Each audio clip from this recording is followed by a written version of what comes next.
pengaruh utamaan gender. Dan dalam kaitan dengan hal itu, saya ingin menyampaikan bahwa yang hari ini saya minta untuk presentasi ada 2 kelompok. Yang pertama adalah kelompok 2 nanti mempresentasikan tugas yang kedua, karena dulu yang tugas yang kedua belum dipresentasikan. Setelah itu kelompok 3 mempresentasikan tugas yang ke-6.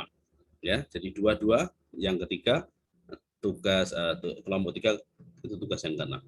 Itu gambaran umumnya, jadi silakan nanti mempersiapkan untuk kemudian dimulai presentasi, lalu kita nanti akan diskusi agak panjang terkait dengan 2 tulisan ini. Mudah-mudahan diskusi pada pagi hari ini berjalan dengan baik dan hidup, ya, itu harapan kami. Baik, saya rasa itu teman-teman sekalian, kita silakan kelompok 2 mempersiapkan diri. Setelah itu ya gunakan waktu kira-kira 20 sampai 30 menit ya, jangan terlalu pendek dan juga jangan terlalu panjang. Ya 20 sampai 30 menit saya rasa wajar waktu itu. Lalu setelah itu nanti kelompok 6 setelah itu, kelompok 3 setelah itu. Kemudian kelompok 3 dia mempresentasikan tugas yang ke-6. Begitu saya rasa saudara sekalian, kita silakan persiapan lalu kita akan mulai diskusi. Ya. Ya, sebelumnya terima kasih atas waktu yang diberikan oleh Pak Nur Hadi. Sebelumnya, Assalamualaikum warahmatullahi wabarakatuh. Kami dari kelompok 2 ingin mempresentasikan mengenai jurnal yang kedua dengan judul Potret Dampak Penerapan Pembatasan Sosial Berskala Besar di Masa Pandemi COVID-19 terhadap perempuan dan kelompok marginal melalui pendekatan interseksional. Dimulai dari abstrak, bahwa jurnal ini mencoba mengkaji secara mendalam bagaimana dampak yang diberikan atau dirasakan oleh kaum perempuan dan kaum marginal dari adanya pembatasan sosial berskala besar. Bahwa di era pandemi ini, pemerintah mengeluarkan sebuah kebijakan yaitu PSBB, pembatasan sosial berskala besar untuk memutus rantai penularan COVID-19. Namun, adanya kebijakan ini memberikan dampak kepada perempuan dan kaum marginal, yaitu perempuan merasakan bahwa tanggung jawab akan pekerjaan dirinya itu bertambah besar dan beban yang harus dikerjakan juga bertambah. Sehingga adanya pembatasan ini memperburuk situasi yang dirasakan oleh kaum perempuan dan kaum marginal. Karena adanya pembatasan ini jika memberikan sebuah ketimpangan seperti ketimpangan gender, ketimpangan kelas, dan ketimpangan sosial. Lalu, metodologi yang digunakan dalam penelitian ini adalah metode kualitatif dengan cara pengumpulan data dilakukan dengan informan kunci dan informan pendukung dengan metode wawancara secara terstruktur. Informan kunci di dalam penelitian ini diambil dari berbagai kelompok sosial, seperti ibu rumah tangga, pekerja rumah tangga, perempuan nelayan, perempuan dengan disabilitas, minoritasnya, dan perempuan buruh. Lalu dikuatkan dengan informan kunci di mana terdapat individu yang juga memiliki pengetahuan dan keterlibatan dengan kelompok sosial yang ada. Lalu penelitian ini tidak ditujukan untuk generalisasi, artinya bahwa gejala yang dialami oleh kelompok ini merupakan gejala yang secara umum atau secara keseluruhan dialami oleh kelompok yang diteliti. Selanjutnya akan dilanjutkan oleh rekan saya. Baik, akan saya lanjutkan. Selanjutnya terkait konsep pemikiran. Nah, berawal dari adanya peraturan pemerintah tentang pembatasan sosial berskala besar atau PSBB dalam mengurangi persebaran COVID-19, menyebabkan berbagai permasalahan yang timbul di masyarakat di berbagai bidang. Misalnya, di bidang ekonomi, kesehatan, pendidikan, bahkan terdapat kekerasan yang berbasis gender. Berdasarkan pandangan PBB, ketimpangan gender yang telah ada dewasa ini dapat memperburuk dampak pandemi COVID-19 terhadap perempuan. Dan berdasarkan data, beberapa data menyebutkan bahwa ancaman kehilangan pekerjaan selama pandemi COVID-19 didominasi oleh perempuan. Selain itu, perempuan juga mengalami pengurangan upah, penambahan jam kerja, dan beban kerja dalam keluarga. Maka dari itu, diperlukan adanya lensa keadilan gender untuk memastikan agar upaya dan kebijakan dalam menghadapi pandemi dapat menjawab kebutuhan perempuan. PBB telah mendorong setiap negara untuk mengikut sertakan perempuan dalam hal menangani dan memulihkan pandemi, baik atas partisipasinya ataupun pertimbangan sosial dalam ekonomi. UNDP 2020 menyebutkan pentingnya pengintegrasian perspektif feminisme interseksional dalam merumuskan penanganan sosial dan ekonomi dalam menghadapi krisis dampak dari pandemi. Pendekatan feminisme interseksional dapat melihat lebih jelas keragaman dampak dari kebijakan PSBB terhadap populasi yang beragam, karena menekankan pentingnya refleksi kritis yang mengungkapkan relasi dan interaksi antar gender, ras, kelas, dan faktor sosial. Selanjutnya akan dilanjutkan oleh teman-teman.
Cek suara saya, apakah terdengar teman-teman? Terdengar, Dinda.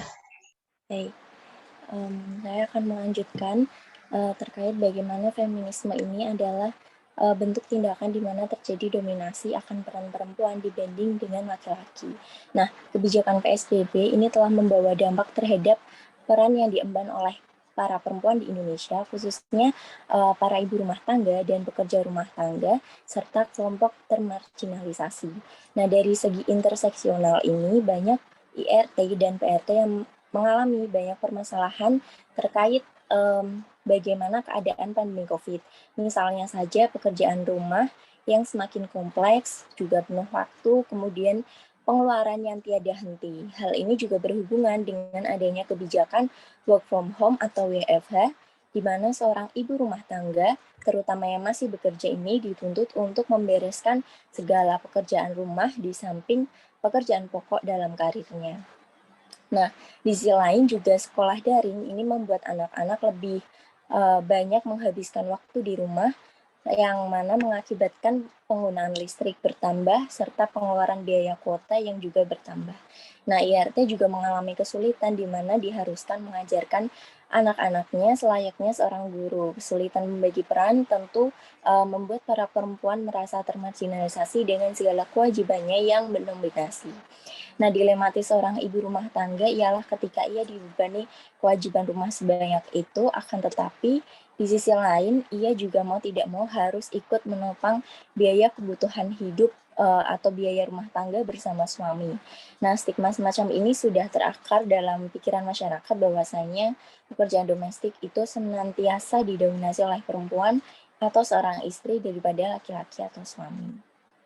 Nah, para PRT akan mengalami penambahan waktu bekerja, namun tidak mengalami penambahan gaji. Tentu hal ini dapat dikatakan sebagai interseksionalis atau bentuk penindasan hak-hak pekerja rumah tangga. Adapun faktor yang mendasarinya, yakni majikan yang juga mengalami krisis ekonomi, serta keuangan dan anggota keluarga yang lebih sering berada di rumah. Ini keberadaan anggota keluarga yang lebih memakan waktu di rumah juga menyebabkan PRT lebih intensif dalam membereskan, melayani, dan mempersiapkan kebutuhan anggota keluarga di rumah. Seperti misalnya yang sebelumnya hanya menyiapkan makan siang dan makan malam, pada saat PSBB, para PRT harus menyiapkan makanan sedari pagi. Nah, PRT banyak mengalami kebimbangan akan hal tersebut sehingga tidak jarang mereka memilih untuk kembali ke kampung halamannya. Akan tetapi terdapat beberapa PRT lain yang terkendala untuk kembali ke kampung halaman mengingat pandemi COVID masih beresiko untuk menular. Majikan merasa takut ketika harus menerima PRT lagi usai mereka pulang ke kampung halamannya, karena kan khawatir akan membawa virus COVID ke dalam rumah majikan. Lalu ada pula kelompok marginal seperti nelayan perempuan, yang mana profesi nelayan perempuan ini masih dianggap tabu oleh masyarakat kita, dan dalam situasi pandemi, nelayan perempuan merasa bertambah tanggungan hidupnya ketika dihadapkan oleh sekolah daring yang mana pengetahuan mereka akan teknologi juga masih minim. Belum juga persoalan gagap teknologi, bahkan ada beberapa anak para nelayan perempuan yang tidak memiliki perangkat elektronik untuk dapat mengikuti sekolah daring. Lalu juga ada tanggungan biaya lain seperti listrik, kuota, makan atau konsumsi rumah tangga yang tentu sangat bergantung pada hasil tangkapan yang dijual di pasaran. Lalu tentunya fenomena semacam ini juga bergantung pada sektor pasar. Ketika pandemi, pasar sangat minim pembeli atau pasar menjadi sepi, sehingga tidak banyak keuntungan yang didapati ketika nelayan perempuan menjualkan hasil tangkapannya ke pasar. Tidak hanya pasar, pabrik pengolahan ikan dan beberapa usaha lainnya turut serta ditutup akibat PSBB. Oleh karenanya banyak nelayan perempuan yang semakin merasa terbebani dengan kompleksitas kebutuhan domestik atau rumah tangga, di samping hasil pekerjaan yang semakin tidak pasti.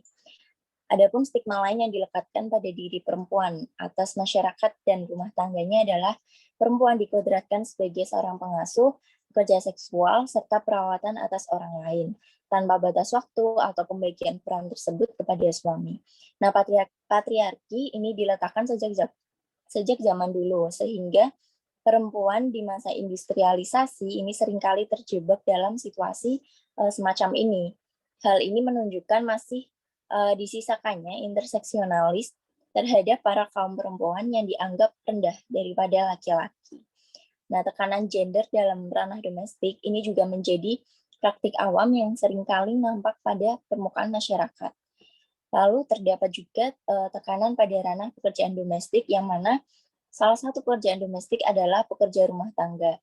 Karena semua kegiatan majikan dilakukan di rumah, kemudian beban kerja PRT juga semakin banyak, dan gaji PRT juga cenderung tidak bertambah atau bahkan turun karena kondisi ekonomi majikannya sedang turun juga. Hal ini menyebabkan para PRT tidak bisa mengirimkan uang lebih kepada keluarganya dan tidak bisa pulang karena adanya PSBB. Selain itu terdapat juga tekanan yang dialami kelompok lesbian, gay, biseksual, dan transgender atau LGBT yang dianggap sebagai kelompok menyimpang oleh kebanyakan masyarakat Indonesia. Karena pandemi, kelompok transgender kehilangan pendapatan sekitar 70%. Lalu hilangnya pendapatan ini juga membuat mereka tinggal di rumah sehingga tidak dapat pulang ke kampung halaman mereka. Lalu transgender ini mengalami beberapa kesulitan yang mana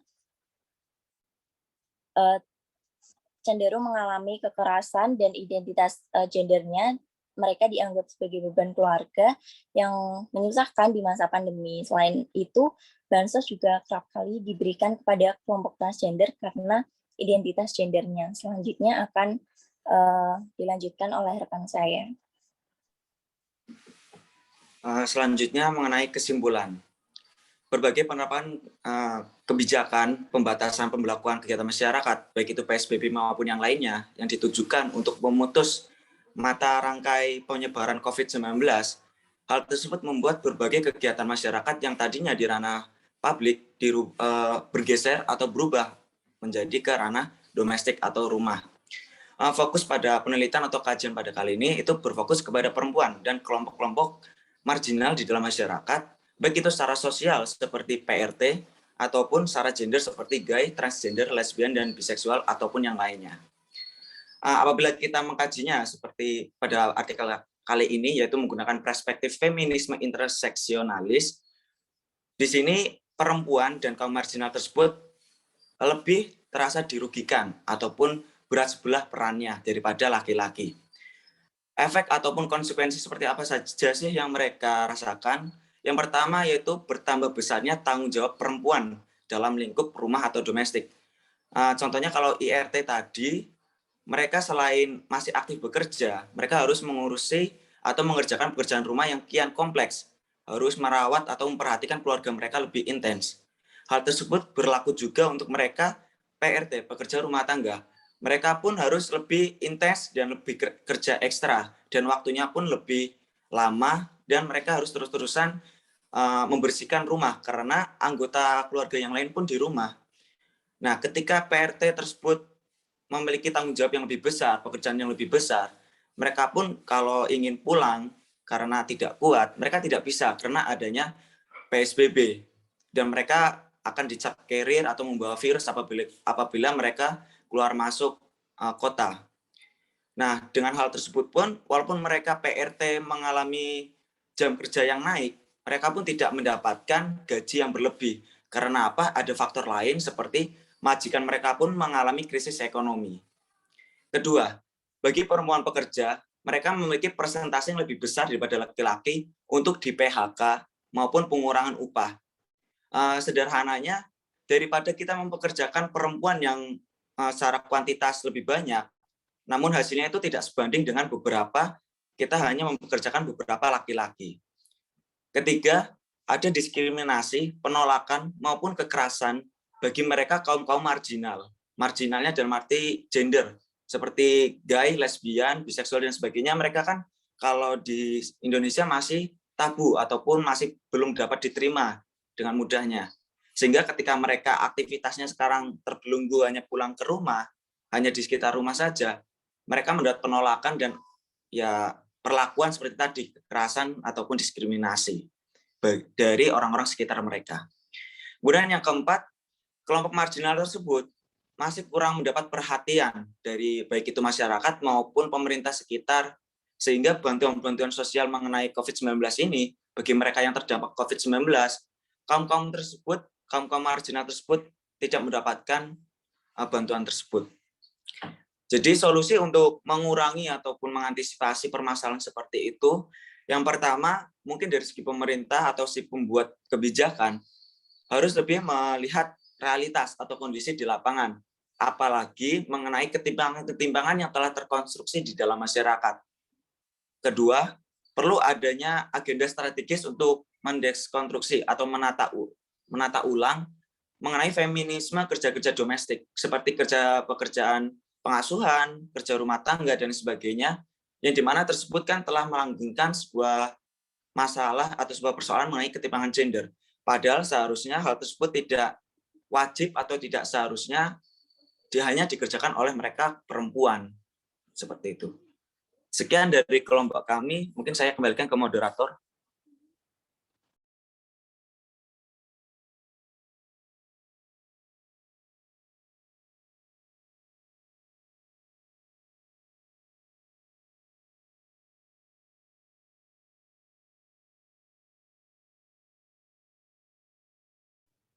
Baik, ada yang mau ditambahkan lagi dari yang dibahas tadi?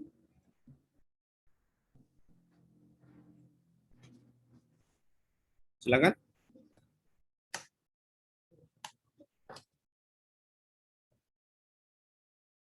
Ya, tanggapan dari peserta kuliah, silakan. Saya berikan kesempatan.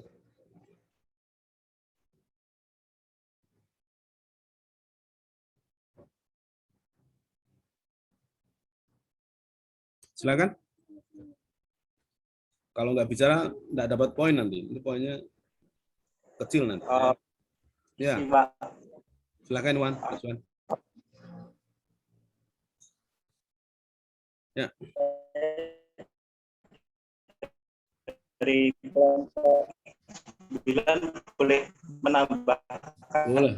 Boleh sekali, silahkan menambahkan atau menanggapi atau menyampaikan sanggahannya. Jadi di sini saya jadi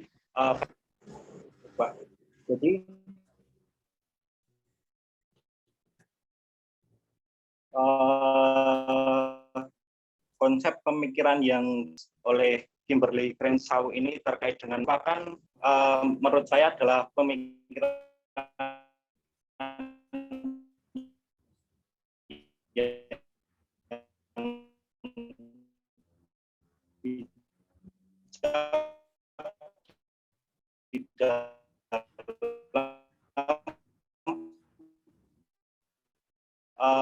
memahami sampaikan pokoknya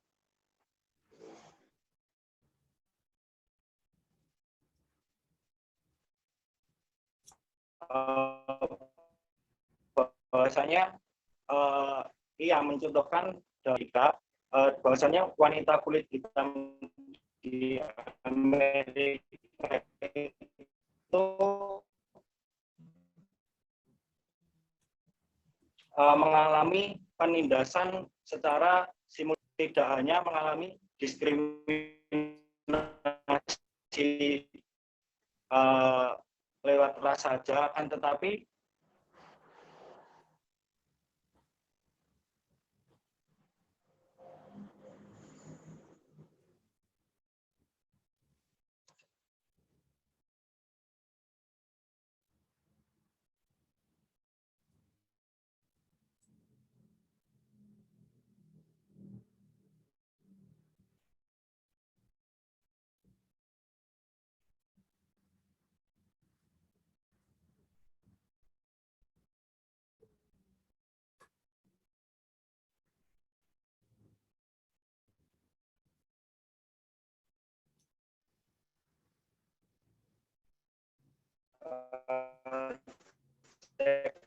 cek apakah suara saya masih terputus, teman.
Cek apakah suara saya masih terputus, teman-teman. Tidak, Wan. Sudah.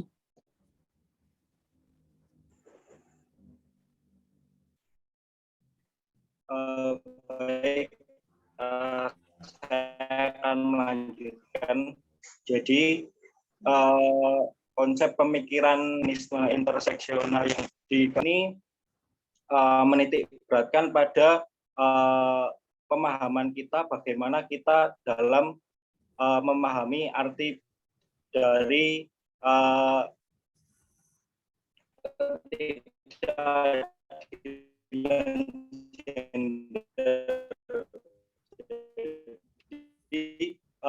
Kimberly Crenshaw ini memperlihatkan di Amerika itu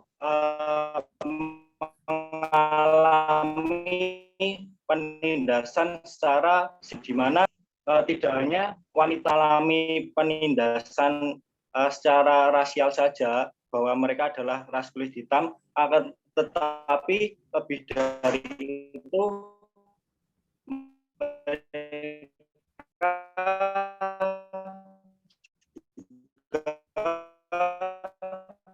mengalami berbagai diskriminasi atau ketidakadilan gender di mana perempuan ras kulit hitam mengalami tindak pemerkosaan dan juga mereka mengalami kesulitan dalam mendapatkan akses kesehatan dan juga lain sebagainya. Nah, hal ini itu tentunya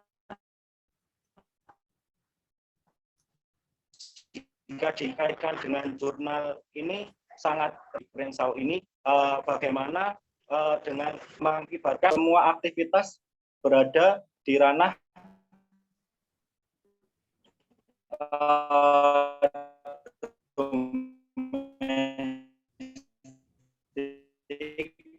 yang mana ranah-ranah domestik ini lekat kaitannya dengan perempuan. Kita ketahui bahasanya di instruksi masyarakat bahasanya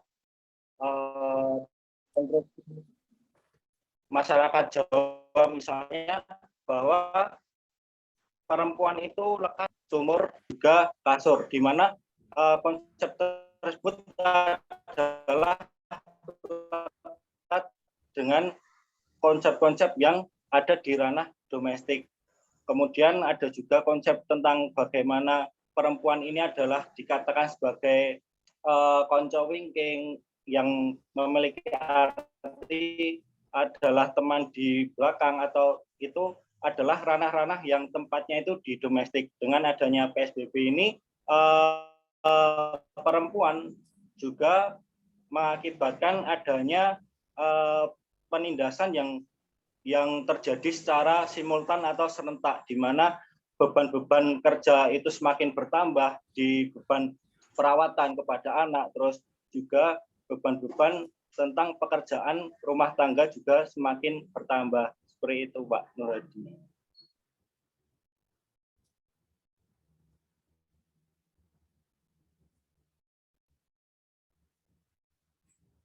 Ya, silakan tanggapannya dari yang lain.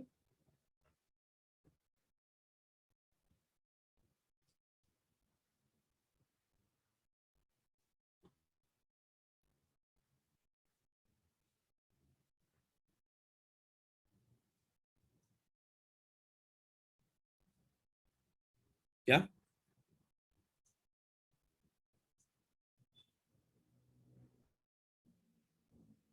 Atau masih ngantuk kali ya? Masih terlalu pagi kuliahnya, masih ngantuk sehingga belum.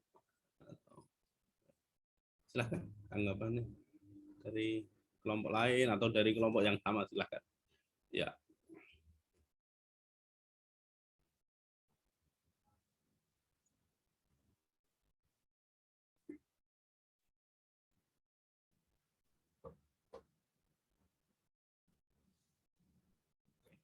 Ya, baik. Tidak ada, sepi berarti ya.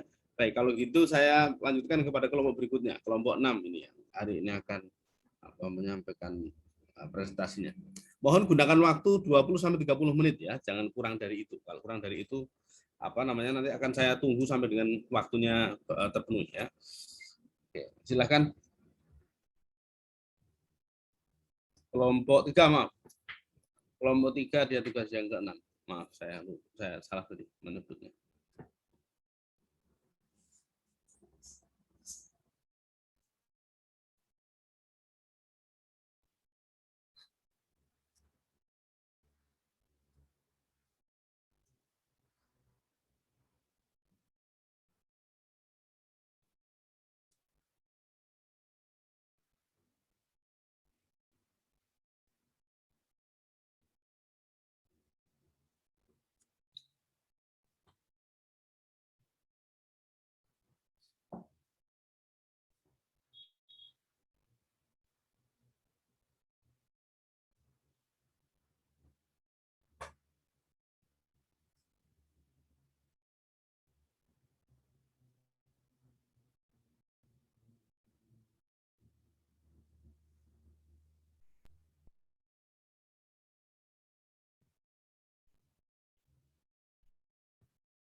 Sebelumnya, apakah suara saya terdengar ya, teman-teman? Ya, Kartika, terdengar ya. Baik, langsung saja saya mulai ya, Pak. Kebetulan ini kelompok 3 tidak lengkap untuk kehadirannya. Mohon maaf jika ada kekurangan, mungkin dari teman-teman nanti bisa menambahkan kekurangan dari kelompok kami. Langsung saja saya mulai.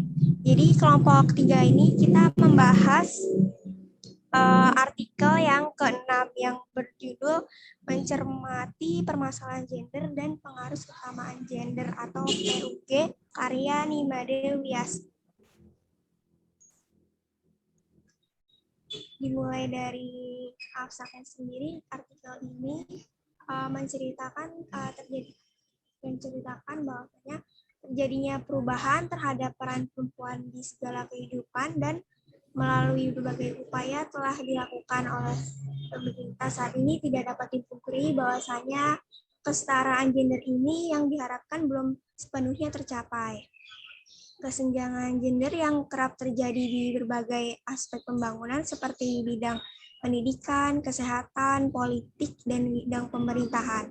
Nah, gender sendiri ini dapat diartikan sebagai konstruksi sosial mengenai bagaimana menjadi laki-laki dan perempuan sebagaimana dituntut oleh masyarakat. Ketika konstruksi sosial tersebut dihayati sebagai sesuatu yang tidak dapat diubah karena dianggap kodrat dan alamiah, maka jadilah ideologi gender. Berdasarkan ideologi gender ini yang dianut, masyarakat menciptakan pembagian peran antara laki-laki yang diposisikan pada peran produktif serta publik, sedangkan perempuan di sini diposisikan pada peran reproduktif dan domestik. Nah, perbedaan peran tersebut menimbulkan ketidakadilan dan ketidaksetaraan gender terhadap laki-laki dan perempuan. Dengan demikian, hadirnya pengaruh kesamaan gender ini sebagai suatu strategi untuk mencapai keadilan dan kesetaraan gender.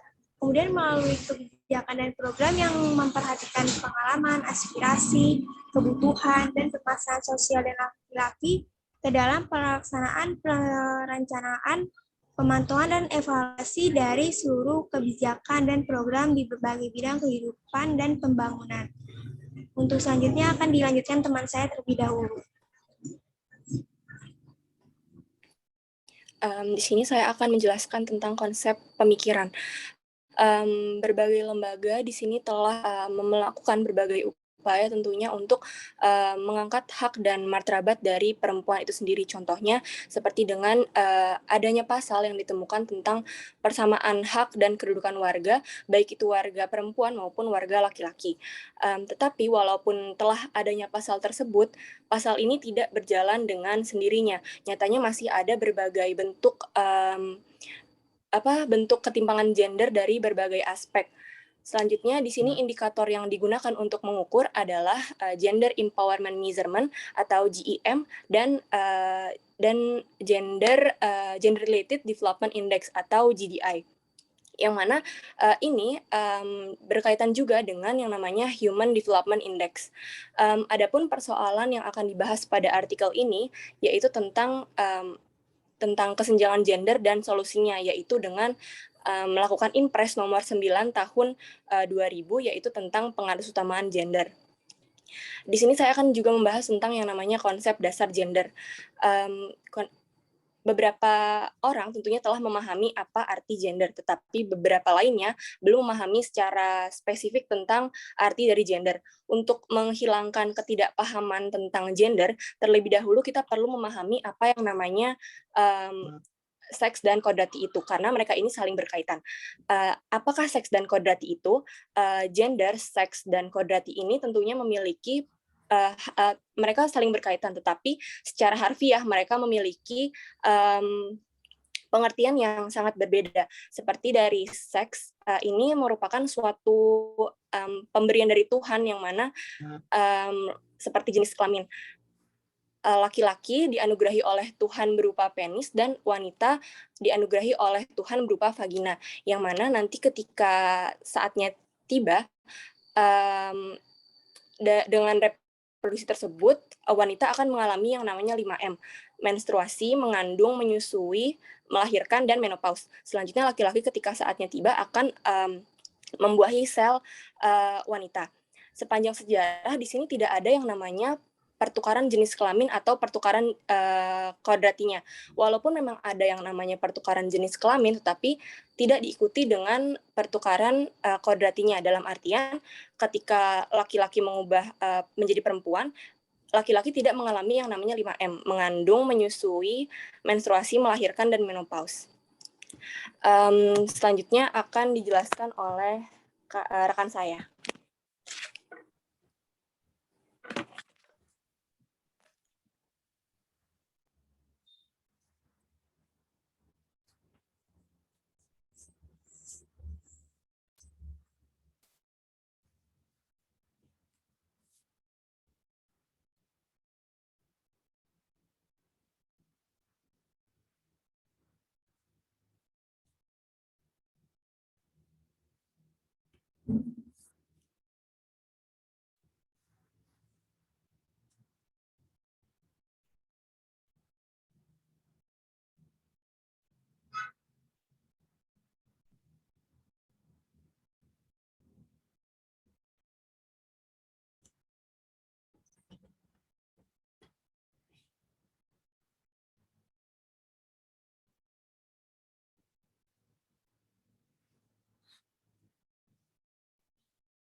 Ya, silakan.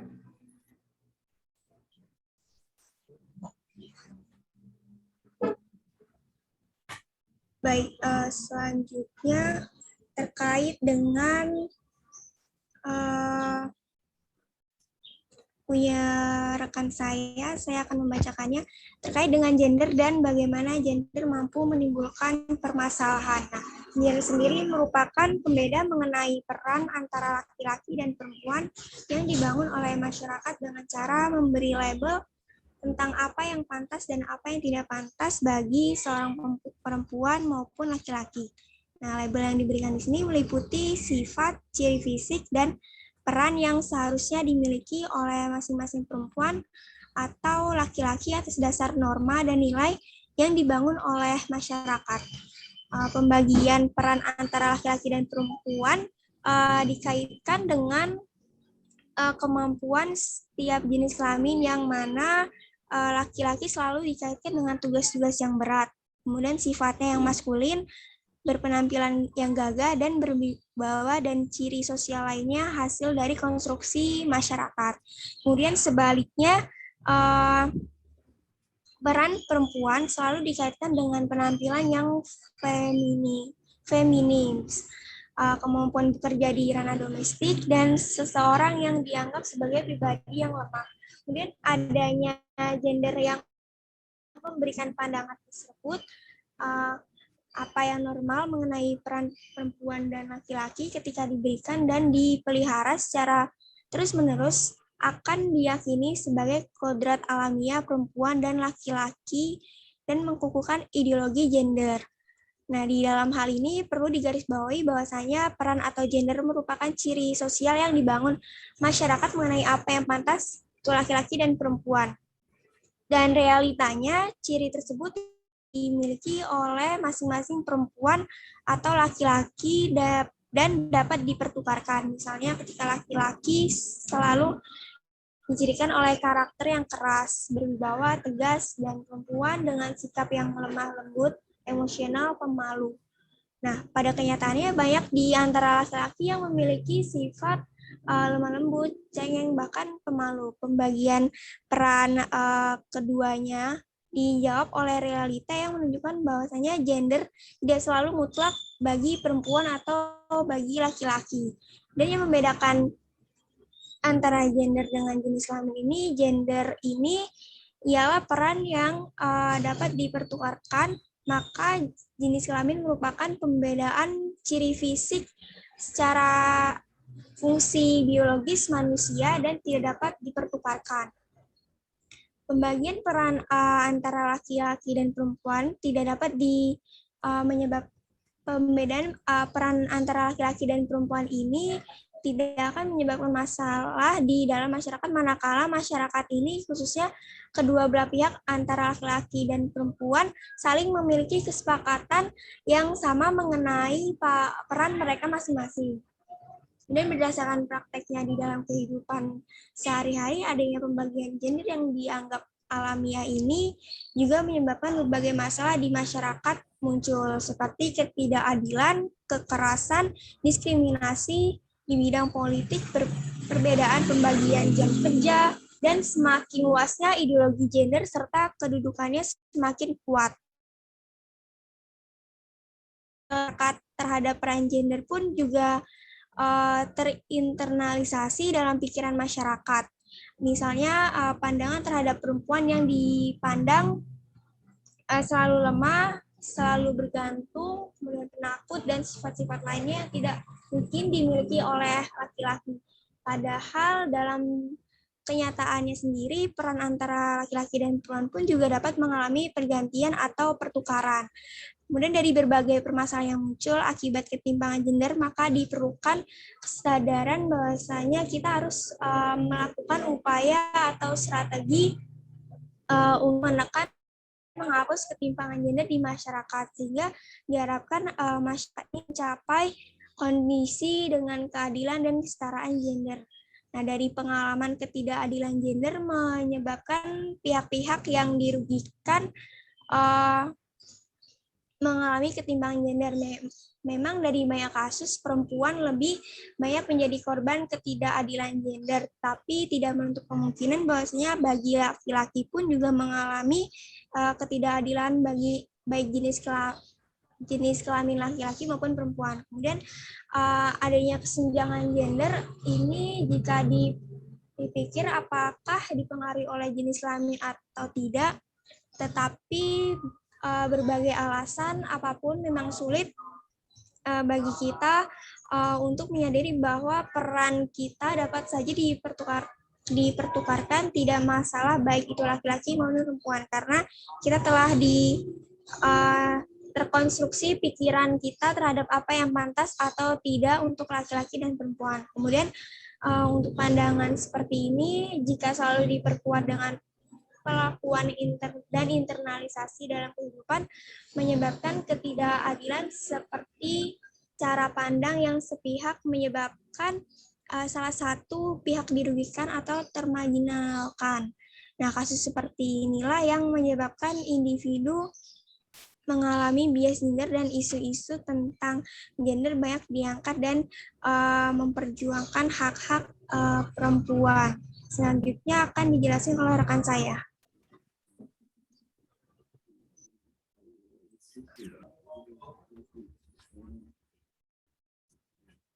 Baik, saya izin menyampaikan mengenai pengaruh utamaan gender dan ruang lingkupnya.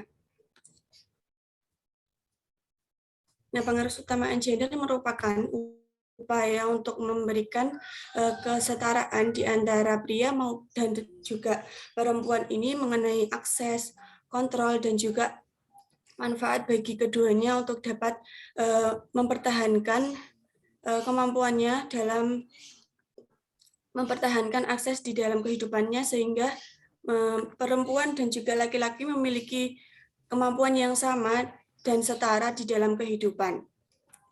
Di dalam pengaruh utamaan gender ini, faktor yang diperhatikan yaitu faktor akses, faktor kontrol, dan juga manfaat. Yang pertama, faktor partisipasi dan juga faktor partisipasi. Yang pertama, faktor kontrol sendiri yaitu faktor yang di mana kedua pihak maupun perempuan maupun laki-laki ini memiliki kesamaan atau kesetaraan dalam hal pengendalian, di mana keduanya ini diberikan hak setara dalam mengendalikan dirinya sendiri, tidak ada yang membawahi ataupun yang mendominasi di antara perempuan maupun laki-laki. Yang kedua yaitu faktor akses.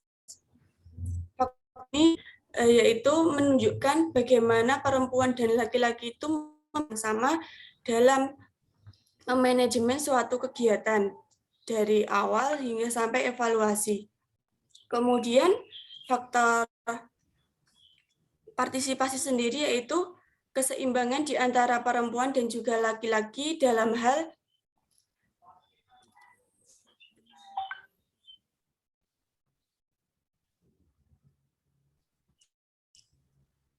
untuk partisipasi sendiri, keseimbangan dalam hal memanajemen diri di dalam suatu kegiatan. Kemudian faktor yang terakhir tadi, faktor manfaat, yaitu kesetaraan di antara perempuan dan laki-laki untuk menentukan bagaimana manfaat yang diperoleh masing-masing dalam mengantisipasi dan juga akses kesetaraan gender.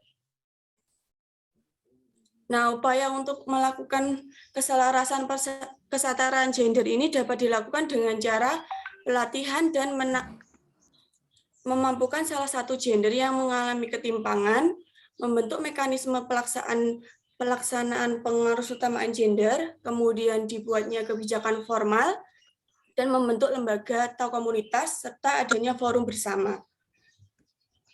Nah, kesimpulan dari pembahasan yang disampaikan tadi, disebutkan bahwa berbagai bentuk ketidakadilan akibat diskriminasi gender meliputi subordinasi, marginalisasi, kemudian stereotip, dan ketidakadilan lainnya, menimbulkan kesenjangan antara laki-laki dan juga perempuan. Nah, di sini kehadiran pengarus utamaan gender itu penting untuk memberikan kesetaraan dan keseimbangan di antara kehidupan laki-laki dan juga perempuan. Nah, oleh karena itu diperlukan kerjasama di antara berbagai elemen di masyarakat maupun lembaga pemerintahan ini untuk merealisasikan kesetaraan gender, sehingga keadilan dan kesetaraan gender ini dapat terwujud dan keinginan cita-cita masyarakat ini dapat direalisasikan melalui keadilan dan kesetaraan gender. Terima kasih. Sekian pemaparan dari kelompok kami. Kurang lebihnya mohon maaf.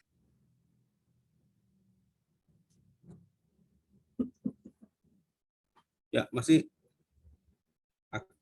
masih ringkas ya, masih atau cukup sampai di situ aja. Gimana? Baik. Ya, teman-teman sekalian, silakan ada tanggapan dari kelompok lain. Saya tunggu. Saya Fedriana Octavian nih, Pak. Ya, silakan.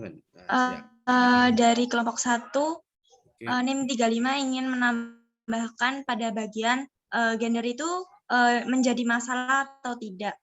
Nah, sebenarnya gender itu tidak akan menjadi masalah, baik adanya ketimpangan, ketidaksetaraan, dan juga permasalahan yang lainnya apabila terjadi kesepakatan antara kedua belah pihak, baik antara pihak laki-laki maupun perempuan, yang mana di dalam pembagian tugas dan juga kedua belah pihak ini memiliki kesepakatan yang sama untuk melakukan kegiatan lain di luar untuk memenuhi kebutuhan bermasyarakat dan juga untuk pengembangan dirinya sebagai makhluk hidup yang individu.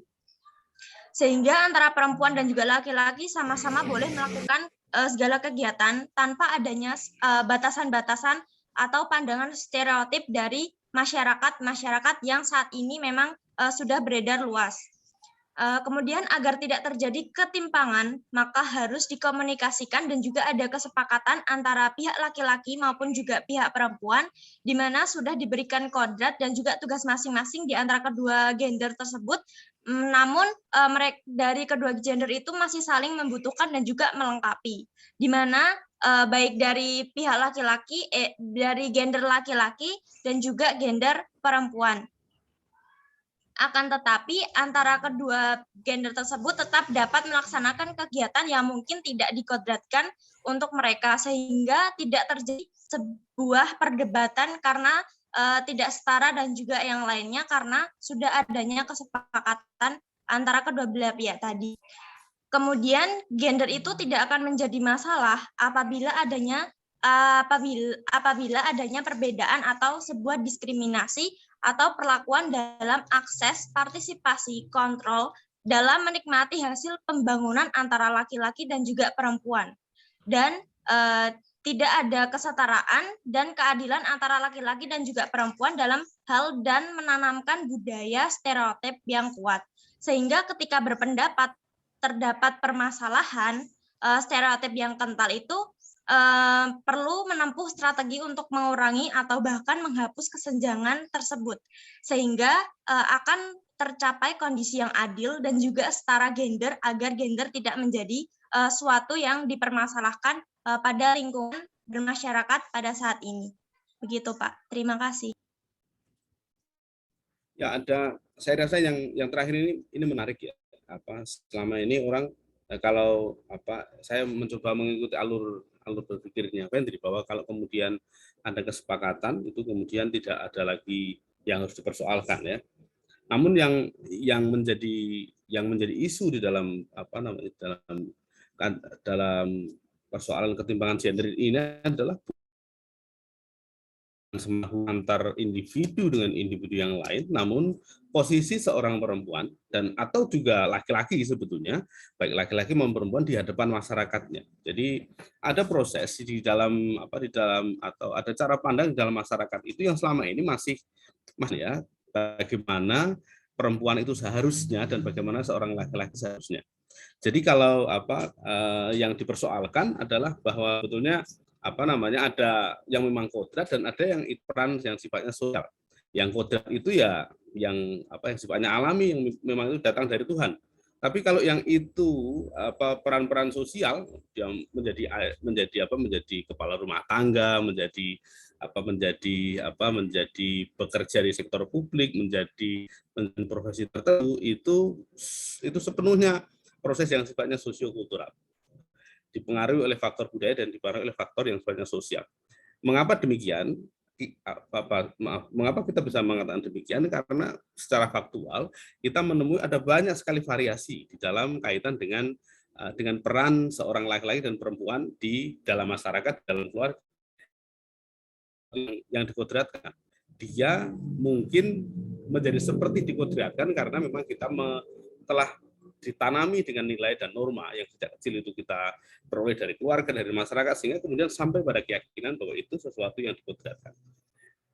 Ya, jadi kesepakatan itu ya perlu kita lihat juga kesepakatan yang seperti apa. Apakah kalau kemudian saya dan istri saya bersepakat lalu kemudian masalah gender itu selesai?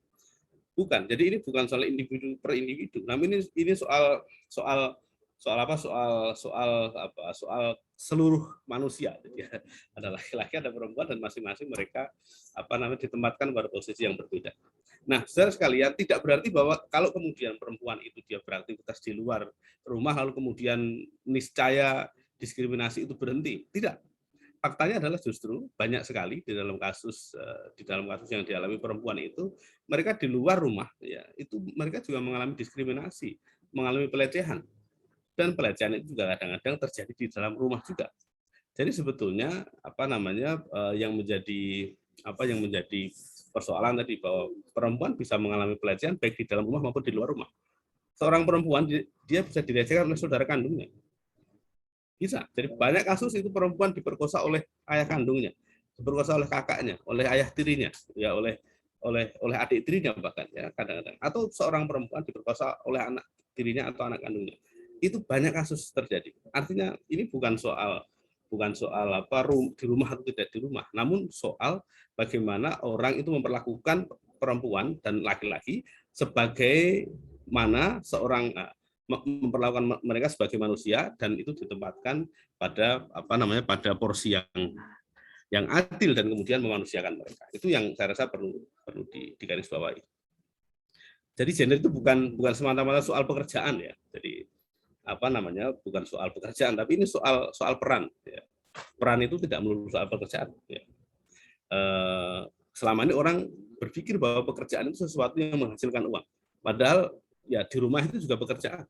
Kalau kita berpikir bahwa pekerjaan itu sesuatu yang mengubah sesuatu menjadi sesuatu yang lain, itu kan pekerjaan.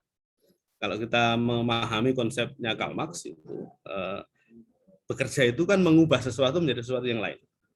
Kalau kita punya anak masih kecil, lalu kita asuh begitu rupa, lalu dia menjadi dewasa.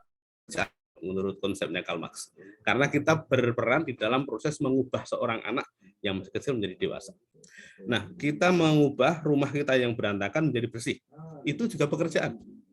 Ya. Nah, kita mengasuh anak itu juga pekerjaan. Apa namanya? Kita mengubah sesuatu dari sesuatu menjadi sesuatu yang lain. Itu apa namanya? Bekerja. Namun memang selama ini konsep orang bekerja itu karena dipengaruhi oleh gagasan materialistik ya. Orang berpikir bekerja itu adalah pekerjaan itu sesuatu yang menghasilkan uang atau diupah, itu baru dikatakan bekerja. Ini perdebatan lama di dalam teori sosiologi dan antropologi dalam kaitan dengan bekerja ya.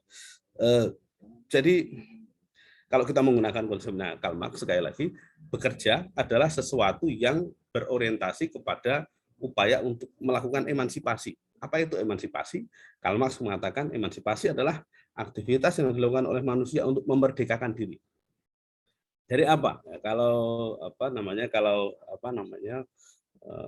konsepnya itu kan mengubah dari yang alami menjadi tidak alami.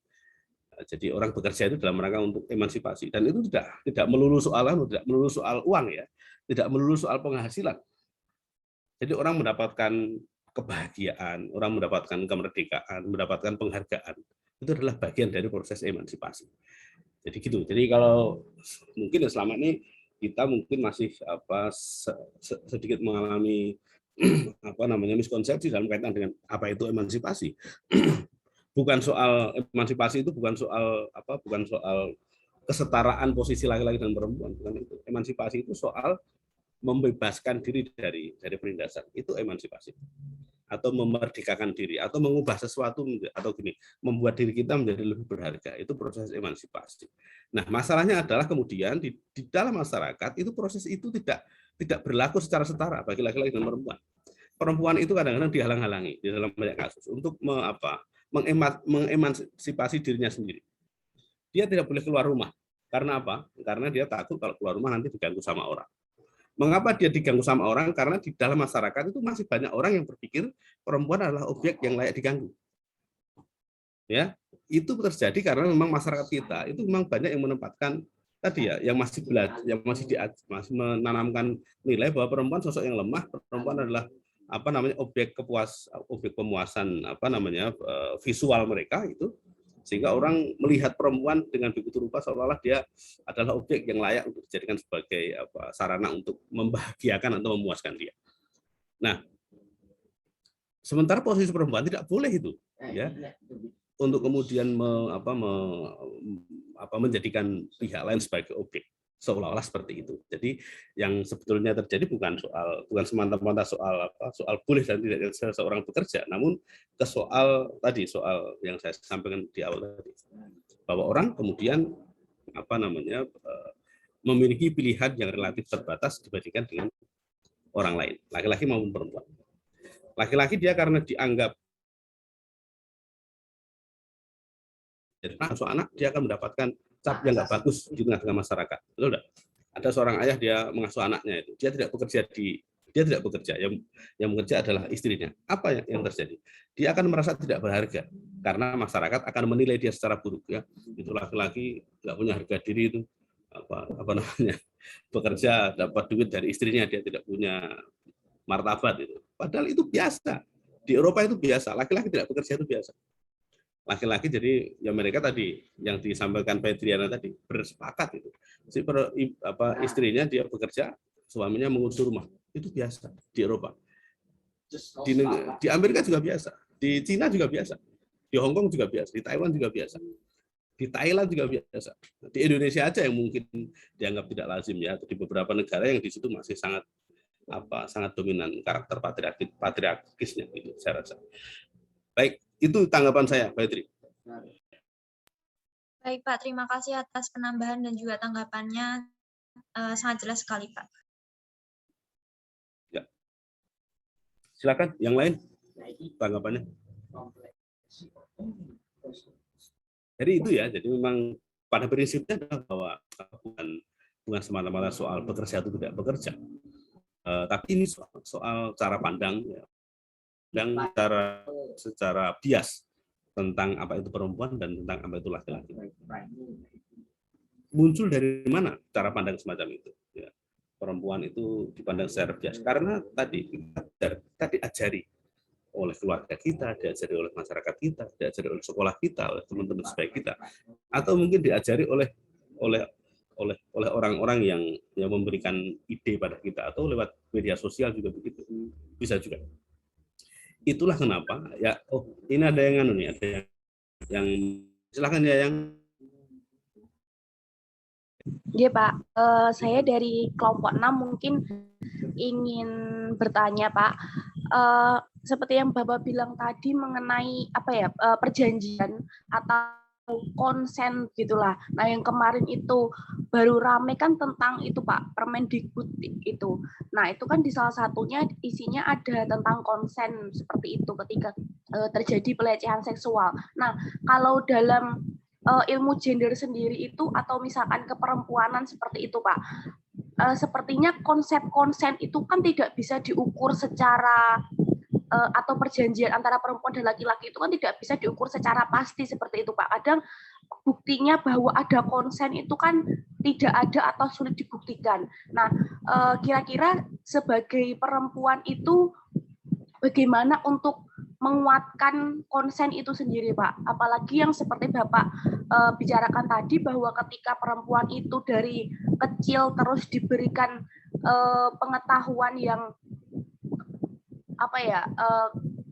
sifatnya itu menuju ke laki-laki sebagai yang berwibawa atau yang lebih kuat, kemudian dia bertemu dengan seseorang yang mungkin dianggapnya berwibawa atau lebih kuat seperti mungkin rektor, seperti kasus pelecehan yang kemarin menimbulkan yang dosen itu, kemudian mungkin laki-laki yang dianggap di masyarakat itu lebih kuat atau berwibawa seperti mungkin pemuka agama dan lain-lain, itu kan berarti menimbulkan sebuah bias konsen seperti itu loh Pak. Jadi konsen itu tidak secara fakta di lapangan itu laki-lakinya lebih terlihat berwibawa dan memiliki nama seperti itulah di masyarakat. Nah, bagi perempuan itu kira-kira bagaimana untuk ketika membuktikan bahwa sebetulnya konsen itu tidak ada, atau bagaimana dengan tanggapan Bapak terhadap konsep konsen itu sendiri Pak? Terima kasih. Ya, konsen itu orang merasa tidak nyaman. Itu orang tidak merasa orang tidak. Jadi konsen itu orang tidak nyaman. Jadi kalau saudara ketemu dengan seseorang ya dan dipegang tubuh saudara tidak nyaman, saudara bisa mengadu. Nah, peraturan Mendikbud ini atur soal itu. Jadi kalau saudara ketemu dengan dosen memegang tangan saudara, atau saudara disentuh tubuh saudara, atau angkutan mengucapkan sesuatu yang kemudian terkait dengan body, ya, saudara wah gendut lu, oh kurus lu gitu ya. Itu saudara, atau saudara mungkin dikomentari, wah itu pantatmu besar misalnya gitu,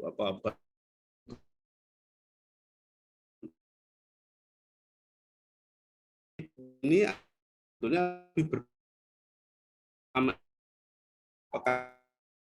itu kan berhenti karena orang selalu yang mengusut itu selalu mengejar bukti dan saksi. Kasus pelecehan itu tidak pernah dapat dibuktikan dan tidak ada saksi, namanya juga pelecehan. Bagaimana membuktikannya? Kecuali ada kekerasan yang sifatnya itu kepada alat vital. Tapi kalau dipegang, dicium, dipeluk, tidak ada buktinya. Siapa? Buktinya apa? Tidak ada. Tetapi kan mengatakan saya diperlakukan tidak baik oleh si A, maka saya melapor. Nah, peraturan ini mengatur soal itu, memberikan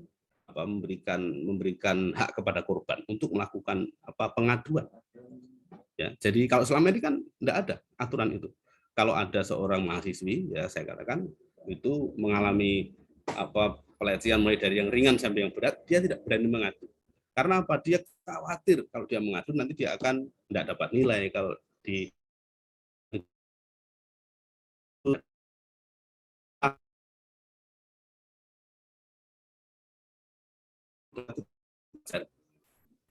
pelecehan seksual itu kan banyak itu, mulai dari verbal dan non verbal.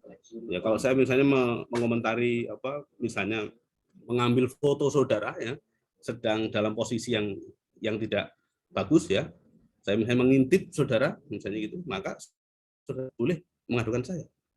Itu yang kemudian diperjuangkan oleh peraturan Mendikbud ini. Sebenarnya itu.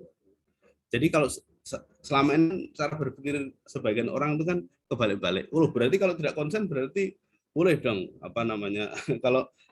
kalau dia setuju boleh dong ngapain saja itu. Bukan itu duduk perkaranya ya. Bukan soal kalau kemudian ada orang melakukan perbuatan zina, perzinahan itu maka ada aturan lain. Ya, sekalipun setuju ya, itu ada peraturan lain yang kemudian dapat membuat mereka dikenai sanksi. Ada undang-undang KUHP. Kalau ada orang berzina ya dan kemudian jadi memang ada buktinya, ada saksinya, diadukan saja kan ke polisi ya. Nah, kalau ini terkait dengan soal pelecehan seksual tadi ya, saya katakan selama ini pelecehan seksual tidak benar terungkap. Kasus pelecehan sampai dengan perkosaan tidak benar terungkap karena korban tidak berani bersuara. Mengapa tidak berani bersuara? Karena mereka berada pada posisi yang secara struktural itu berada di bawah pelaku.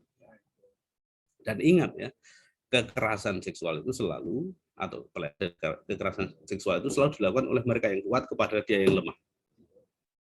Dan masalahnya adalah seringkali justru dilakukan oleh orang-orang yang secara psikologis itu dekat dengan korban. Ya.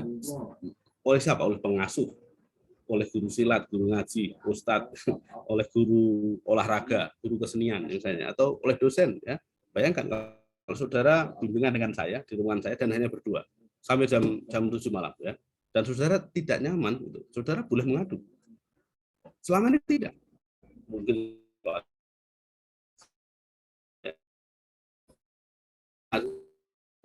bahwa dia tidak memiliki kekuatan. Kalau kemudian dia mengadu, dia khawatir sanksi ya. Dia selalu dikejar dengan bukti. Buktinya apa? Saksinya siapa? Ya enggak ada. Pelecehan itu enggak ada saksi, enggak ada bukti. Yang dapat merasakan adalah korbannya. Jadi korban dia memiliki hak untuk melaporkan apa yang dia alami. Ya, itu yang perlu saya kira perlu dijadikan sebagai poin penting ya, di situ. Selama ini banyak sekali saudara sekalian korban pelecehan seksual itu yang kemudian mereka akhirnya mengalami tekanan psikis ya sampai dengan sepanjang hayatnya. Banyak di antara para prostitut itu PSK itu yang dulu itu mayoritas, tidak ada penelitian dari seorang mahasiswa kita itu, mayoritas itu mereka mengalami masa lalu yang kelam. Mereka umumnya adalah para korban kekerasan seksual. Oleh siapa? Oleh orang dekatnya. Oleh kakak kandungnya ada, oleh ayah kandungnya ada. Ya. Jadi kekerasan seksual itu tidak terbatas kepada muhrim atau non muhrim. Ya, sekarang ini banyak sekali orang yang kemudian mengalami menjadi sangat gila. Jadi banyak orang yang mengalami gangguan jiwa, saya rasa ya. Dia memiliki hasrat kepada orang yang secara psikologis dekat dengan dia.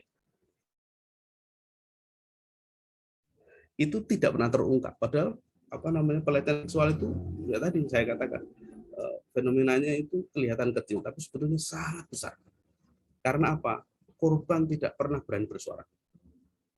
Bahkan ya selama ini kalau ada orang mengadu, seorang perempuan dia dilecehkan secara seksual dia mengadu, yang menerima aduan adalah laki-laki. Ya. Dia melaporkan dilecehkan oleh seseorang di jalan di rumah, lalu dia pergi ke kantor polisi. Kalau dulu umumnya yang menerima adalah polisi laki-laki. Sekarang mungkin ya ada sebagian polsek yang sudah punya polisi khusus perempuan untuk melayani kasus yang dialami oleh perempuan. Tapi umumnya polisi di sana itu laki-laki. Bayangkan seorang perempuan datang ngadu, saya dilecehkan secara seksual oleh ayah tiri saya misalnya gitu, lalu dia ditanyai oleh polisi laki-laki. Apa yang dilakukan oleh polisi laki-laki? Dia menyelidiki, dia bertanya, apa yang kamu alami, bagaimana peristiwanya? Bayangkan, saudara, sulit membayangkan seorang korban pelecehan seksual, dia harus menceritakan kembali kepada seorang petugas laki-laki tentang kasus yang dialami. Berat secara psikologis. Nah, dan masalahnya juga tidak semua orang itu memiliki kemampuan untuk dapat membayar jasa penasihat hukum. Ya, banyak korban pelecehan itu terjadi, mereka berasal dari kalangan-kalangan menengah ke bawah, dan mereka tidak memiliki cukup kemampuan untuk dapat membayar jasa layanan hukum. Itu saya rasa ya, jadi yang menjadi persoalan itu apa, ke soal tadi memang tidak bisa dibuktikan. Yang dapat membuktikan adalah kita, korban. Selama ini korban tidak berani bersuara. Jadi peraturan ini sebetulnya melindungi korban. Ya, jadi memberikan. Jadi kalau seseorang dia diperlakukan secara tidak nyaman, atau dia merasa tidak nyaman dengan perlakuan seseorang kepada dia terkait dengan hal-hal yang sifatnya seksual tadi, dia boleh mengadu. Saudara lewat, lalu saya bersiul, saudara boleh mengadu. Ya, saya misalnya melihat saudara lalu saya ngobrol dengan seseorang, lalu saya ngomong sama saudara, mengomentari bagian tubuh saudara, maka saudara merasa tidak nyaman, saudara bisa mengadu dan saya akan kena sanksi. Itu contohnya. Ya, itu yang membedakan ya, cara pandang. Jadi itu memang kalau menurut saya ini peraturan yang sangat ya bagus lah ya, karena dia berperspektif korban. Selama ini kan kasus-kasus semacam itu tidak ditindak dalam perspektif korban. Itu saya rasa ya. Dan itu enggak cuma perempuan, laki-laki juga bisa. Kalau ada seorang mahasiswa diberlakukan oleh seniornya atau oleh orang yang kuat ya, secara tidak sopan dan dia merasa tidak nyaman, dia bisa melaporkan pelecehan seksual itu. Dan pelakunya bisa ya.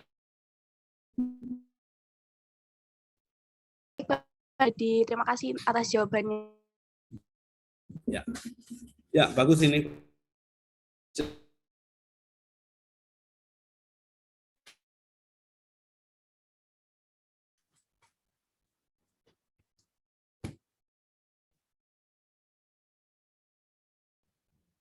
Ya, ada lagi?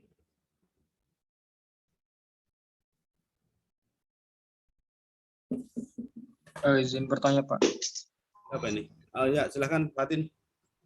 Sebenarnya saya masih bingung, sekaligus ingin memastikan sih terkait pengkategorian yang terjadi pada gender, kemudian maskulinitas maupun feminim.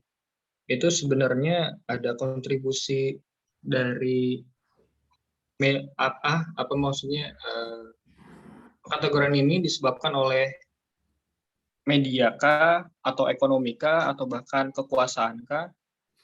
Karena dari sepanjang kelas yang sudah saya ikuti ini, tampaknya dari ketiga-tiganya ini memang berkontribusi.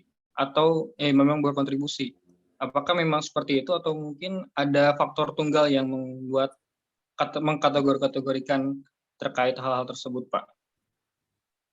Kategori yang mana? Yang gender tadi? Gender dan... Ya, maksudnya yang akhirnya mengakibatkan ketimpangan itu, Pak.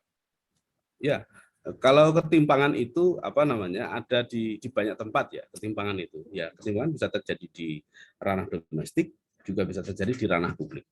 Di ranah publik pun juga bisa beragam ya ketimpangannya itu. Tempatnya bermacam, di dunia kerja, di sekolah, di tempat umum ya, itu juga terjadi juga ada proses semacam itu ya.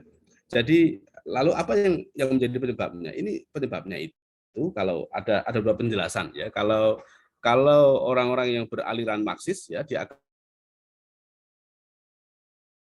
ketimpangan gender itu adalah soal terjadinya pendistribusian resources, sumber daya yang tidak merata. Jadi kalau kita menggunakan pikirnya Lenin misalnya, Engels ya, itu dia mengatakan ketimpangan gender itu terjadi ketika nah,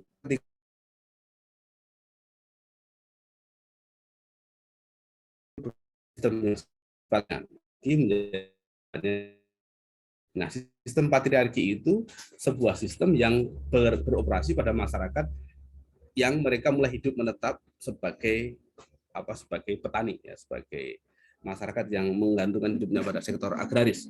Pada masyarakat yang berkarakter agraris itu kata Engels itu mereka mulai memapankan apa yang kita kenal sebagai hak milik. Di dalam kaitan dengan hak milik tadi itu ada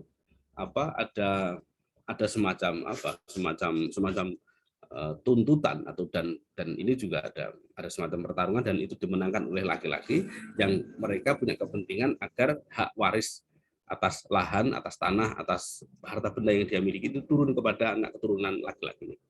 Sehingga kemudian terjadi ketimpangan di dalam kepemilikan sumber daya, kepemilikan harta. Laki-laki memiliki lebih banyak harta, perempuan memiliki lebih sedikit harta. Dan sistem itu kemudian diperkuat dengan misalnya sistem pembagian warisan. Hari ini misalnya kita menyaksikan banyak sekali masyarakat yang menjalankan sistem pewarisan yang memberikan harta itu dua kali lipat lebih banyak bagi laki-laki ketimbang perempuan. Karena di dalam masyarakat itu ada yang masih ada pemikiran bahwa perempuan tidak bekerja. Dia bukan pencari nafkah, sehingga laki-laki yang pencari nafkah dia harus diberikan harta yang lebih banyak, warisan. Nah, saya di masyarakat saya juga masih seperti itu ya. Di Gunung Kidul itu berbeda lagi. Di masyarakat Gunung Kidul mereka sudah mulai mereka menerapkan pembagian harta secara merata, laki-laki dan perempuan. Orang-orang di daerah Bantul, Sleman itu banyak yang masih memberikan harta warisan itu secara berbeda antara anak laki-laki dan perempuan. Ya, ada pertimbangannya sifatnya agama juga di situ. Ya, ada pertimbangan di situ. Nah, jadi itu kata Engels ya. Nah, ada juga ya kalau kita menggunakan perspektif kulturalis ya, itu ketimpangan itu terjadi karena proses yang sifatnya itu budaya dan sosial. Dari mana? Itu ada penanaman nilai di dalam masyarakat.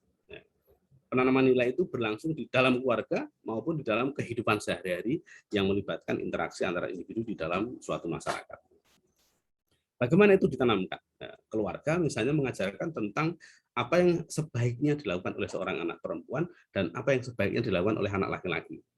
Dia diajarkan berbagai macam kemahiran, berbagai macam keterampilan yang itu diharapkan akan menjadi bekal bagi hidup mereka setelah mereka nanti memasuki usia dewasa dan mereka dapat berperan seperti halnya peran yang diharapkan sejak mereka kecil. Jadi sejak kecil itu anak-anak diajarkan dengan cara berbeda.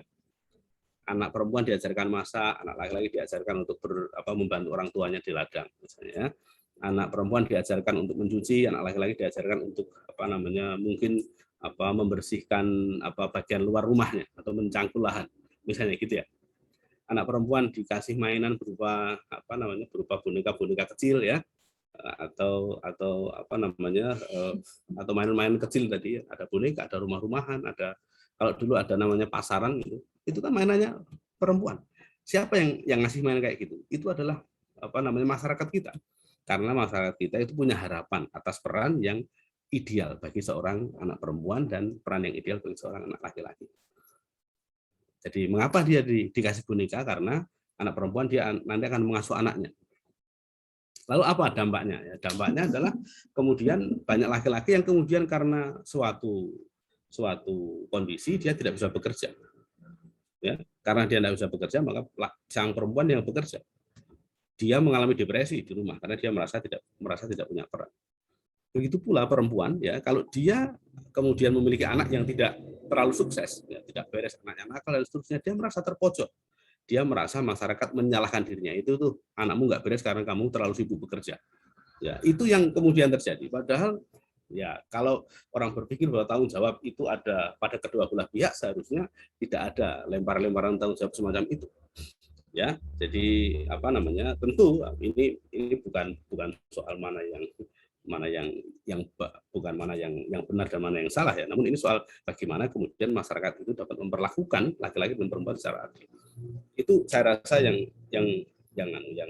perlu diperhatikan. Jadi kita melihat ada banyak varian teori. Nanti saya sampaikan minggu depan itu ada satu. Saya sudah membuat daftar beberapa pendekatan yang itu dapat menjelaskan mengapa ketimpangan gender itu muncul di tengah-tengah masyarakat ya. Kita akan mulai, kemarin kita sudah menguraikan tentang teori yang dipengaruhi oleh pemikiran Marxis. Besok kita akan masuk kepada teori yang dikembangkan oleh mereka yang berpikiran struktural fungsionalis ya. Lalu kita akan mulai masuk kepada teori yang dikembangkan oleh para antropolog dan seterusnya. Nanti kita akan sampai kepada lima varian teori yang kemudian akan menjelaskan mengapa ketimpangan gender itu terjadi di tengah-tengah masyarakat. Begitu, Fatin. Baik, Pak. Terima kasih banyak atas jawabannya. Ya. Oke, bagus sekali diskusinya. Silakan teman-teman sekalian. Pak, saya izin bertanya, Silakan, apakah boleh? Ya, ayo. Sejauh pengalaman saya pribadi di lingkungan sekitar sini, itu mengapa ya Pak, perempuan itu lebih bisa memanage waktu dan lebih bisa multi talent, di mana perempuan itu bisa memimpin, pernah menjadi pemimpin upacara, terus bisa bekerja, berkarir, mengurus anak, dan juga bahkan mengurus rumah. Namun laki-laki ini tidak bisa melakukan semua hal tersebut dan cuma berkutat pada satu bidang saja, di mana jika kesepakatan mengurus rumah, maka akan mengurus rumah dan juga anak. Tidak bisa menyambi bekerja atau mengurus bidang-bidang lainnya. Nah, ini mengapa ya Pak? Ya, kalau itu semata-mata karena proses belajar, ya. Itu proses belajar, jadi proses dia belajar di rumah, di dalam masyarakat. Karena gini, setiap individu itu kalau menurut saya memang tumbuh dengan caranya masing-masing. Dia mengalami proses pendewasaan dan juga tergantung kepada faktor yang ada di dalam keluarga. Jadi ada keluarga yang terbuka. Terbuka itu artinya dia memberikan kesempatan yang sama bagi anak laki-laki dan perempuan untuk menempuh apa yang dia inginkan. Nah, itu jadi ini proses sebenarnya soal proses pembelajaran yang dia alami, ya, proses dia belajar menjadi dewasa. Jadi tapi juga tidak semua perempuan multi talent, juga tidak semua laki-laki tidak multi talent, ya. Saya katakan ini bukan sesuatu yang sifatnya universal, ya. Ada kecenderungan di beberapa masyarakat mungkin seperti itu. Namun ya tadi saya katakan ada faktor keluarga misalnya, ya. Ada keluarga yang memang dia memberikan keleluasaan kepada anak perempuan. Saya kenal dengan beberapa orang, ya, dan dia memberikan kesempatan anaknya untuk menempuh kuliah di jurusan-jurusan yang identik dengan laki-laki. Ya. Misalnya dia mengambil kuliah di teknik mesin perempuan, ya. Sementara perempuan-perempuan lain dia memilih untuk menempuh kuliah di jurusan farmasi karena farmasi dianggap identik dengan perempuan, ya, atau dia menempuh kuliah di keguruan karena guru itu sangat identik dengan perempuan, ya. Sehingga kemudian karena begitu banyak orang yang kemudian menjadi guru itu berjenis kelamin perempuan, maka kemudian muncul kesan bahwa ini adalah profesinya perempuan, ya, padahal belum tentu itu, karena faktanya banyak laki-laki yang sukses juga menjadi guru. Yang terakhir misalnya, saya ingin berikan contoh, mengapa di PAUD itu nggak ada mahasiswa laki-laki? Nggak ada, coba cari di sana. Ya mungkin ada lah 1-2 ekor itu ada, 1-2 batang itu ada laki-laki. Sisanya itu perempuan semua, ya, karena di dalam pikiran kita itu yang ngajar anak-anak PAUD itu ya perempuan, itu dunia perempuan. Padahal belum tentu loh. Dulu guru TK saya itu laki-laki. Guru TK saya, dulu tahun berapa ya? Saya TK tahun 79 saya TK. Ya tuh tahun 79 saya sudah lama sekali. Itu laki-laki yang ngajari saya ngajari nyanyi, ngajari tali temali, ngajari dan sebagainya itu laki-laki. Sekarang saya sulit menemukan guru PAUD yang laki-laki. Guru SD pun sekarang mulai jarang yang laki-laki, ya. Ya, saya nggak bisa bayangkan, ya. Ya mungkin sulit saya bayangkan karena saya jarang menemui. Tapi kalau itu terjadi, kalau itu memang kemudian nanti akan keadaan berubah, ya, laki-laki mulai diterima atau mulai berani masuk ke sarang-sarang penyamun itu, ke sarangnya perempuan tadi, itu mungkin ke tempat kerjanya perempuan mungkin lama-kelamaan juga akan ada perubahan, ya, perubahan cara pandang orang tentang profesi laki-laki dan profesi perempuan. Nah, menariknya begini. Ketika pekerjaan itu terbatas, ya, semakin terbatas, itu seringkali yang dikorbankan adalah perempuan. Seperti tadi kasus yang pada artikel yang pertama yang dibaca oleh teman kita tadi, ya. Profesi sebagai asisten rumah tangga itu menjadi profesi yang sangat rawan, sangat rentan. Karena apa? Ya dia dianggap ya dia hanya dianggap sebagai supporting system ya. Di saat ada krisis maka yang pertama akan dipangkas anggarannya adalah anggaran untuk menggaji ART. Ya. Jadi banyak ART yang kehilangan pekerjaan di saat COVID itu, di saat pandemi ini, karena dia memang ya tadi profesi yang dianggap lebih hanya merupakan pendukung, baik pendukung bagi pendapatan suaminya maupun hanya pendukung bagi keluarga yang bersangkutan. Jadi kalau fungsi-fungsi yang dijalankan itu dapat dilakukan oleh istri atau oleh anak perempuan, maka ART akan dikeluarkan dari pekerjaan itu. Ini tentu berbeda dengan pekerjaan-pekerjaan lain yang kemudian cenderung bersifat permanen ya, dan dia identik dengan pekerjaan yang menjadi pekerjaannya laki-laki. Karena gagasan yang muncul di dalam pikiran kita adalah manakala itu pekerjaan laki-laki maka itu adalah pekerjaan yang sifatnya itu penopang atau sebagai nafkah utama di dalam keluarga. Tapi kalau pekerjaan itu dijalankan oleh perempuan, maka muncul kesan bahwa itu nafkah yang sifatnya tambahan di dalam keluarga. Nah, sehingga kemudian karena dia sifatnya tambahan, maka ada kecenderungan pekerjaan-pekerjaan yang dijalankan oleh perempuan itu kemudian lebih rentan untuk hilang, lebih rentan untuk dibuang ya. Nah, kembali ke soal tadi. Manakala ada krisis ekonomi, jadi krisis ekonomi terjadi memuncak, lalu pekerjaan makin sulit, maka ada kecenderungan pekerjaan yang semula menjadi pekerjaannya kaum perempuan itu diambil alih oleh laki-laki.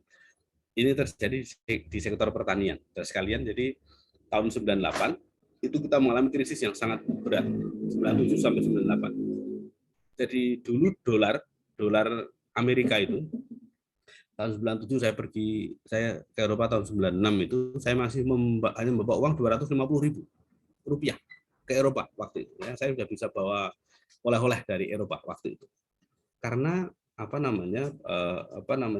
waktu itu nilai tukar rupiah kita sangat bagus. $1 Amerika setara dengan 2.500 rupiah. Tiba-tiba nilai tukar rupiah kita di hadapan dolar itu mengalami kemerosotan yang luar biasa. Dia jatuh, dia menjadi $1 menjadi 8.000, meningkat 3 kali lipat. Akibatnya apa? Barang-barang yang semula itu dapat dibeli itu menjadi sangat mahal. Apalagi dulu beras itu ngimpor semua, ya, banyak ngimpor. Yang dulu harganya murah dia tiba-tiba jadi mahal. Sehingga banyak orang yang kemudian mengalami penurunan kemampuan untuk konsumsi. Ya. Dia kemampuan belanjanya berkurang. Lalu pabrik-pabrik mengalami kebangkrutan. Perusahaan di Jakarta, di Kerawang, di Bekasi, di Tangerang itu banyak yang tutup pada waktu itu. Pabrik-pabrik itu. Akhirnya para karyawan itu, para buruh-buruh tadi, itu mereka pulang kampung. Pulang kampung kembali ke desa. Di desa semula itu ada banyak pekerjaan yang tersedia bagi perempuan, terutama aktivitas untuk menggarap sawah. Ya. Nah, begitu mereka pulang, ya, mereka butuh pekerjaan. Maka para perempuan tadi akhirnya disingkirkan. Alat untuk memanen yang sebelumnya itu menggunakan ani-ani itu diganti menjadi alat yang terbuat dari sabit. Jadi itu momentum yang sangat penting bagi perubahan peran perempuan di dalam aktivitas di sektor pertanian. Disitulah perempuan mulai berkurang aktivitasnya di sektor pertanian. Nah, menariknya adalah kemudian perempuan berstrategi. Dengan cara apa? Mereka membuat industri rumah tangga. Atau mereka punya usaha-usaha yang berbasis rumah tangga.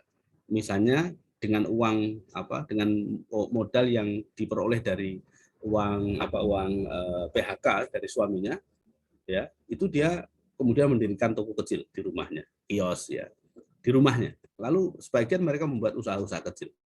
Jadi bayangkan ya, perempuan itu mereka disingkirkan, tapi kemudian mereka berstrategi, bersiasat agar kemudian mereka dapat bertahan hidup. Ya, ini berbeda dengan laki-laki. Laki-laki dia di Jakarta, dia merantau, dia kehilangan pekerjaan, bukan dia bersiasat, dia malah pulang ke kampung. Perempuan dia berada pada posisi yang terjepit karena dia harus ikut dengan suaminya, dia tidak bisa dia hidup sendiri. Akhirnya apa? Dia berstrategi, bersiasat agar dia dapat bertahan hidup. Dengan cara apa? Dia akhirnya melakukan sejumlah usaha untuk dapat memperbaiki nasibnya. Itu gambaran yang terjadi pada perempuan. Jadi sebetulnya saya ingin tekankan bahwa perempuan itu bukan sosok yang lemah, bukan sosok yang mereka gampang menyerah. Ya. Jadi perempuan itu sebetulnya sosok yang ulet di dalam banyak hal. Ya. Tapi tadi itu kembali ke soal bagaimana dia belajar di dalam keluarga, bagaimana dia berinteraksi dengan orang lain, bagaimana dia tergantung pada proses dia belajar mulai dari kecil sampai dengan dia dewasa. Itu saya rasa gambaran yang bisa saya sampaikan. Baik Pak, terima kasih sudah dapat saya tulis poin intinya dan juga pemaparan dari Bapak. Terima kasih Pak. Oke. Ya, baik. Teman-teman sekalian, ada lagi yang mau bertanya? Ya, saya minggu depan akan memaparkan beberapa teori yang itu digunakan di dalam sosiologi. Ya, nanti akan saya paparkan secara utuh nanti setelah diskusi. Setelah itu kita akan ini sudah pertemuan yang ke berapa ya? 13 ya kayaknya ya. Betul ya. Saya cek lagi. Ya, 13 berarti kita masih ada 3 kali pertemuan lagi nanti. Jadi total pertemuan akan berakhir kira-kira pada minggu yang ketiga bulan Desember saya rasa. Begitu teman-teman sekalian, kalau tidak ada lagi pertanyaan, pertemuan kuliah kita pada pagi hari ini saya akhiri. Kita akan bertemu lagi minggu depan. Mudah-mudahan kita berada dalam keadaan yang sehat walafiat, kita tidak ada lagi yang sakit, dan mudah-mudahan kita diberikan kelonggaran waktu. Mari semuanya kita akhiri pertemuan kita. Selamat pagi dan sehat selalu. Selamat pagi. Selamat pagi Pak Nur Hadi. Terima kasih Pak. Terima kasih Pak. Ya.